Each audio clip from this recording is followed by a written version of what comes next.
ದಾಳಿಯ ಮತ್ತೊಂದು ಎಕ್ಸ್ಕ್ಲೂಸಿವ್ ಆದಂತಹ ಅಪ್ಡೇಟ್ ಇದೆ. ಮತ್ತೊಂದು ಭಯಾನಕ ಸತ್ಯವನ್ನ ಹೊರಹಾಕಿದ ಆರೋಪಿಗಳು.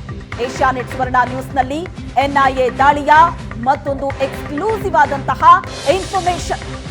ಐಸಿಸ್ ಉಗ್ರರು ವಿದ್ಯಾರ್ಥಿಗಳನ್ನೇ ಟಾರ್ಗೆಟ್ ಮಾಡಿದ್ರು. ವಿದ್ಯಾರ್ಥಿಗಳನ್ನೇ ಟಾರ್ಗೆಟ್ ಮಾಡಿ ಸಂಘಟನೆಯನ್ನ ಕಟ್ಟೋದಕ್ಕೆ ಐಸಿಸ್ ಸಿದ್ಧತೆ ನಡೆಸಿತ್ತು. ಇವರ ಟಾರ್ಗೆಟ್ ಏನಿದ್ರು ವಿದ್ಯಾರ್ಥಿಗಳು. ಅವರ ಮೈಂಡ್ ವಾಶ್ ಮಾಡಿ ಅವರನ್ನ ತಮ್ಮತ್ತ ಸೆಳೆಯೋದು, ತಮ್ಮ ಕೆಲಸಗಳಿಗೆ ಅವರನ್ನ ಬಳಸಿಕೊಳ್ಳೋದೇ ಇವರ ಉದ್ದೇಶವಾಗಿತ್ತು. ಈ ಕುರಿತಾದಂತಹ ಭಯಾನಕ ಸತ್ಯ ಇದೀಗ ಹೊರಬಿದ್ದಿದೆ. ಯಾವ ರೀತಿ ವಿದ್ಯಾರ್ಥಿಗಳನ್ನ ಟಾರ್ಗೆಟ್ ಮಾಡ್ತಾ ಇದ್ರು, ತಮ್ಮ ಪ್ಲಾನ್ ಅನ್ನ ಸಕ್ಸಸ್ ಮಾಡ್ಕೊಳ್ಳೋದಕ್ಕೆ ಅವರನ್ನ ಹೇಗೆಲ್ಲ ಟ್ರೈನ್ ಮಾಡ್ತಾ ಇದ್ರು ಅನ್ನೋ ಅಂಶ ಬಯಲಾಗಿದೆ. ಎಸ್, ಕಾಲೇಜು ವಿದ್ಯಾರ್ಥಿಗಳಿಂದ ಬಳ್ಳಾರಿಯಲ್ಲಿ ಒಂದಿಷ್ಟು ಸಂಘಟನೆಗಳು ನಡೀತಾ ಇತ್ತು. ಆ ಸಂಘಟನೆಯನ್ನ ಕಟ್ಟೋದಕ್ಕೆ ಒಂದಿಷ್ಟು ತಯಾರಿಯನ್ನ ನಡೆಸಲಾಗ್ತಾ ಇತ್ತು. ಈ ಎನ್ಐಎ ದಾಳಿಯಲ್ಲಿ ಏನ್ ಪ್ರಮುಖ ಆರೋಪಿ ಇದ್ದಾನೆ, A1 ಆರೋಪಿ ಸುಲೇಮಾನ್. ಆ ಸುಲೇಮಾನ್ನ ಸೂಚನೆಯ ಪ್ರಕಾರ ಈ ಸಂಘಟನೆ ಕಟ್ಟುವಂತಹ ಪ್ಲಾನ್ ಮಾಡ್ತಾ ಇದ್ರು. ಸೈಯದ್ ಸಮೀರ್ ಏನಿದ್ದಾನೆ ಮತ್ತೊಬ್ಬ ಆರೋಪಿ, ಆತನ ಮೂಲಕ ವಿದ್ಯಾರ್ಥಿಗಳನ್ನ ಸೆಳೆಯುವಂತಹ ಪ್ರಯತ್ನ ಆಗ್ತಾ ಇತ್ತು. BCA ವಿದ್ಯಾರ್ಥಿ ಸೈಯದ್ ಸಮೀರ್ ಈ A2 ಆರೋಪಿ ಆಗ್ತಾನೆ ಶ್ವೇತಾ ಇದರಲ್ಲಿ. ಹಾಗಾಗಿ ಆತನ ಪಾತ್ರ ಇಲ್ಲಿ ಬಹಳ ಮಹತ್ವ ಪಡೆದುಕೊಳ್ತಾ ಇದೆ. 20 ರಿಂದ 25 ವರ್ಷದ ಯುವಕರ ವಾಟ್ಸ್ಆಪ್ ಗ್ರೂಪ್ ಅನ್ನ ಕ್ರಿಯೇಟ್ ಮಾಡಿದ್ರು. ಯುವಕರನ್ನ ಸಂಘಟನೆಗೆ ಸೇರಿಸುವಂತಹ ಕೆಲಸವನ್ನ ಈ ಸೈಯದ್ ಮಾಡ್ತಾ ಇದ್ದ. ಯಾವ ರೀತಿ ಈ ಸ್ಟೂಡೆಂಟ್ಸ್ ಗಳನ್ನ ತಮ್ಮತ್ತ ಸೆಳಿತಾ ಇದ್ರು ಅನ್ನೋದಕ್ಕೆ ಇದು ಎಕ್ಸಾಂಪಲ್ ಇತ್ತು. ಸೈಯದ್ ಸಮೀರ್ ಬಂಧನದ ವೇಳೆ ದುಬಾರಿ ವಸ್ತುಗಳನ್ನ ವಶಕ್ಕೆ ಪಡೆಯಲಾಗಿದೆ. ಹಣ, ದುಬಾರಿ ವಾಚು, ಐಫೋನ್, ಲ್ಯಾಪ್ಟಾಪ್ ಗಳನ್ನ ವಶಕ್ಕೆ ಪಡೆದಿದ್ದಾರೆ ಅಧಿಕಾರಿಗಳು.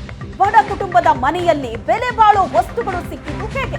ವಯಸ್ಸಿನ ಹುಡುಗರು ಅವರಿಗೆ ಬೆಲೆ ಬಾಳುವಂತಹ ಗಿಫ್ಟ್ ನ ಆಸೆಯನ್ನ ತೋರಿಸಿ ಆಮಿಷ ಒಡ್ಡಿ ತಮ್ಮ ಕೃತ್ಯಕ್ಕಾಗಿ ಅವರನ್ನ ಬಳಸ್ಕೊತಾ ಇದ್ರು ಅನ್ನೋದು ಇದೀಗ ಬಯಲಾಗಿದೆ. ಹಣಕ್ಕಾಗಿ ಮೂಲಭೂತವಾದಿಯಾಗಿ ಹಾಗಿದ್ರೆ ಸೈಯದ್ ಸಮೀರ್ ಬದಲಾಗಿದ್ನ? ಆತನ ಉದ್ದೇಶ ಏನಿತ್ತು? ಆರೋಪಿ ಸುಲೇಮಾನ್ ಏನಿದ್ದಾನೆ ಆತ ಹುಬ್ಬಳ್ಳಿಯವ. 3-4 ವರ್ಷದ ಹಿಂದೆ ಅಷ್ಟೇ ಬಳ್ಳಾರಿಗೆ ಬಂದಿದ್ದ. ಹುಬ್ಬಳ್ಳಿಯಿಂದ ಬಳ್ಳಾರಿಗೆ ಬಂದಿರ್ತಾನೆ. ಆರಂಭದಲ್ಲಿ ಆತ PFI ಮೂಲಕ ಯುವಕರನ್ನ ಸಂಘಟನೆ ಮಾಡ್ತಾ ಇದ್ದ. ಯಾವಾಗ PFI ಬ್ಯಾನ್ ಆಗುತ್ತಲ್ಲ ಆಗ ಸ್ಲೀಪರ್ ಸೆಲ್ ಮಾದರಿಯಲ್ಲಿ ಸಂಘಟನೆ ಮಾಡ್ತಾನೆ. ಮೂಲಭೂತವಾದಿಗಳನ್ನ ಒಂದು ಕಡೆ ಸೇರಿಸೋ ಮೂಲಕ ಆತ ಸಂಘಟನೆಗಿಳ್ತಾನೆ. ಆತ ಹುಬ್ಬಳ್ಳಿಯಿಂದ ಬಳ್ಳಾರಿಗೆ ಬಂದು ಅಲ್ಲಿ PFI ನಲ್ಲಿ ಸಕ್ರಿಯ ಆದವ. PFI ಬ್ಯಾನ್ ಆಗ್ತಾ ಇದ್ದಂತೆ ಸ್ಲೀಪರ್ ಸೆಲ್ ರೀತಿಯಲ್ಲಿ ವರ್ಕ್ ಮಾಡ್ತಾನೆ. ಆತನ ಪ್ರಮುಖ ಉದ್ದೇಶ ಇದ್ದದ್ದು ವಿದ್ಯಾರ್ಥಿಗಳನ್ನ ಸಂಘಟನೆ ಮಾಡಬೇಕು, ಅವರನ್ನ ಬಳಸ್ಕೊಳ್ಬೇಕು ಅನ್ನೋದು. ಅಲ್ಲಿ ಇದು ಬಹಳ ಡೇಂಜರಸ್ ಅನ್ಸೋದೆ ಅದು. ಹೌದು, ಅದು ಹೇಗೆ? ಯಾಕಂದ್ರೆ ಸ್ಟೂಡೆಂಟ್ಸ್ ಗಳು, ವಯಸ್ಸಿನ ಹುಡುಗರು ದುಬಾರಿ ವಸ್ತುಗಳನ್ನ ಕೊಟ್ಟು ಗಿಫ್ಟ್ ಗಳನ್ನ ಕೊಡೋದ್ರ ಮುಖಾಂತರ ಅವರನ್ನ ತಮ್ಮತ್ತ ಸೆಳೆಯೋದು, ಕೊನೆಗೆ ತಾವು ಹೇಳ್ದಂಗೆ ಅವ್ರ ಹತ್ರ ಕೆಲಸ ಮಾಡಿಸೋದು, ಇದು ಅವರ ಉದ್ದೇಶ. ಎಸ್, ಈ ಬಗ್ಗೆ ಡೀಟೇಲ್ಸ್ ಕೊಡ್ತಾರೆ ನಮ್ಮ ರಿಪೋರ್ಟರ್ ನರಸಿಂಹಮೂರ್ತಿ. ಈಗ ಸಂಪರ್ಕದಲ್ಲಿದ್ದಾರೆ. ನರಸಿಂಹಮೂರ್ತಿ, ನಿಜಕ್ಕೂ ಬಹಳ ಬೆಚ್ಚಿ ಬೀಳಿಸುವಂತಹ ವಿಚಾರ. ಅಂದ್ರೆ ವಿದ್ಯಾರ್ಥಿಗಳನ್ನ ಬಳಸ್ಕೊಳ್ಳೋದಕ್ಕೆ ಹೊರಟಿದ್ರು ಈ ಆರೋಪಿಗಳು ಅನ್ನೋದು. ಹೇಗೆ ಸಂಘಟನೆ ಮಾಡ್ತಾ ಇದ್ರು, ಯಾವ ರೀತಿ ಬ್ರೈನ್ ವಾಶ್ ಮಾಡ್ತಾ ಇದ್ರು, ಇವರ ಕಾರ್ಯಾಚರಣೆಯ ಪರಿ ಹೇಗಿತ್ತು ಅಂತ?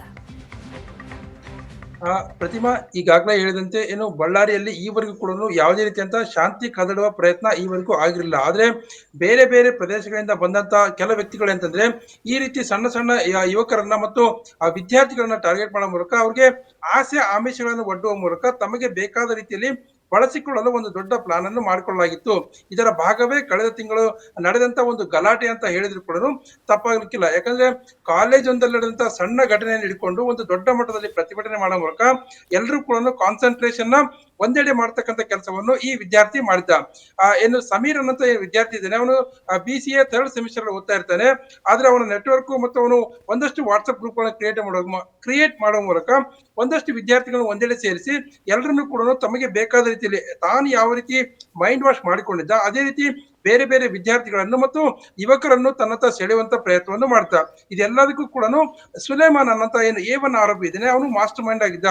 ಅವನು ಇವರಿಗೆಲ್ಲರಿಗೂ ಕೂಡ ನಿಧಾನವಾಗಿ ಮೈಂಡ್ ವಾಶ್ ಮಾಡುವ ಮೂಲಕ ತಮಗೆ ಬೇಕಾದ ರೀತಿಯಲ್ಲಿ ಬಳಸಿಕೊಳ್ಳಲು ಎಲ್ಲಾ ರೀತಿಯ ಪ್ಲಾನ್ ಅನ್ನು ಮಾಡಿಕೊಳ್ಳಲಾಗಿತ್ತು. ಇದಕ್ಕಾಗಿ ಸಾಕಷ್ಟು ವಾಟ್ಸ್ಆಪ್ ಗ್ರೂಪ್ ಗಳನ್ನು ಮಾಡಲಾಗಿತ್ತು ಮತ್ತು ಬೇಗ ಆಮಿಷ ಒಡ್ಡೋದಕ್ಕೆ. ಯಾಕಂದ್ರೆ ಆ ಕಾಲೇಜ್ ಓದ್ತಕ್ಕಂಥ ಯುವಕರಿಗೆ ಮತ್ತು 20 ರಿಂದ 25 ವರ್ಷದ ಯುವಕರಿಗೆ ಯಾವುದೇ ರೀತಿಯ ಹೆಚ್ಚುವರಿ ಕೆಲಸ ಇರೋದಿಲ್ಲ, ಹಣದ ವಹಿವಾಟು ಇರೋದಿಲ್ಲ.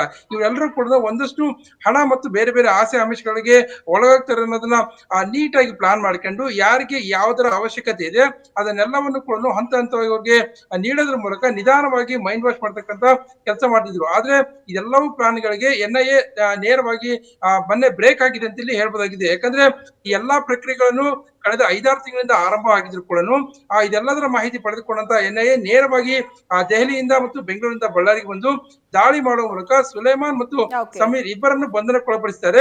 ಇನ್ನೂ ಹಲವಾರು ವಿಚಾರ ಅಂದ್ರೆ 4 ನೋಟಿಸ್ ಕೊಡಲಾಗಿದೆ. ನಿಮ್ಮನ್ನ ಯಾವಾಗ ಅವಶ್ಯಕತೆ ಇದೆ ನೀವು ಅವಾಗ ಬಂದು ವಿಚಾರಣೆಗೆ ಒಳಗಾಗಬೇಕು ಅನ್ನೋ ಮಾಹಿತಿಯನ್ನು ಕೂಡ ನೀಡಿದೆ.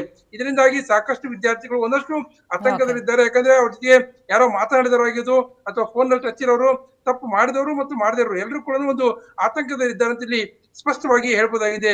ಪ್ರತಿಮಾ, ಎಸ್, ಥ್ಯಾಂಕ್ ಯು ನರಸಿಂಹಮೂರ್ತಿ, ನಿಮ್ಮೆಲ್ಲ ಡೀಟೇಲ್ಸ್ಗೆ. ವಯಸ್ಸಲ್ಲದ ವಯಸ್ಸಲ್ಲಿ ಇಂಥವರನ್ನ ಈ ರೀತಿ ಆಮಿಷ ಒಡ್ಡಿ ತಮ್ಮ ದಾರಿಗೆ ಎಳೆದು ಅವರ ಭವಿಷ್ಯವನ್ನೇ ಹಾಳು ಮಾಡೋ ಕೆಲಸ ಬಳ್ಳಾರಿಯಲ್ಲಿ ಆಗ್ತಾ ಇತ್ತು ಅಂದ್ರೆ ಆಶ್ಚರ್ಯ ಆಗುತ್ತೆ. ಇದು ನಿಜ ಬಹಳಷ್ಟು ಆಘಾತಕಾರಿಯಾದಂತಹ ಅಂಶ. ಆದ್ರೆ ಯಾರ ಮಾತನ್ನು ಕೇಳಿ ಬಲೆಗೆ ಬೀಳಬಾರ್ದು ಅಂತ ಅನ್ನೋದಕ್ಕೆ ಈ ಘಟನೆಗಳು ಸಾಕ್ಷಿ ಆಗುತ್ತೆ. ಆದ್ರೆ ಎಷ್ಟು ಹೇಳಿದ್ರು ಕೂಡ ಬೀಳೋರ ಸಂಖ್ಯೆ ಮಾತ್ರ ಕಡಿಮೆ ಆಗಲ್ಲ ಅನ್ಸುತ್ತೆ. ಇವ್ರು ಬಾಯಿ ಬಿಡಿಸಿದ್ರೆ ಇನ್ನಷ್ಟು ಸತ್ಯ ಹೊರಬೀಳುತ್ತೆ.